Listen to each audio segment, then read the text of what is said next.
আরে দিদি, আমার কাছে খুচরো পয়সা নেই। তোমার পয়সা লাগবে না খাবার লাগবে? একটা অর্ডার তো ক্যান্সেল হয়ে গেছিল, বিয়েটাকে ওই অর্ডারটাই দিয়ে দিই।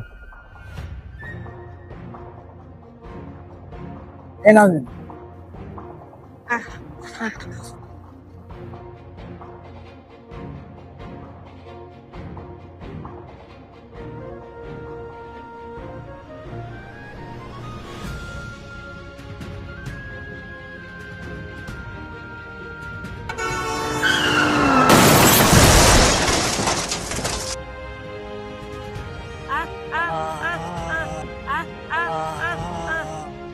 জল, একটু জল দাও।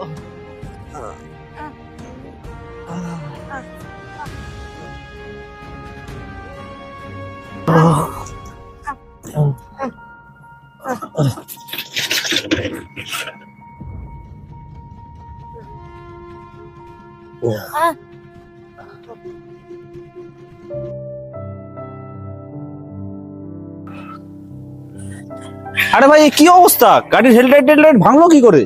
আর কি অবস্থা, পড়ে টরে গেছিলি নাকি? আর দাদা বলো না, কপাল গুনে আজকে বেঁচে গেছি। ওই ফাঁকা রাস্তায় মাথা ঘুরে পড়ে গেছিলাম, তো একটা ভিখারি আসলো, এসে উঠালো, জলমল দিয়ে আমাকে সুস্থ করলো। নিশ্চয়ই কোনো ভালো মানুষের আশীর্বাদ কাজ করেছে, তাই বেঁচে গেছি। বন্ধু, একটা কথা মনে রেখো, কোনো স্বার্থ বা লোভ ছাড়াই অন্যের পাশে দাঁড়িয়ে সাহায্য করে যাও। কে জানে আজ তুমি যে ভালো কাজটা করলে, কোনো না কোনো রূপে সেই ভালো কাজটাই হয়তো একদিন তোমার সামনে ফিরে আসবে।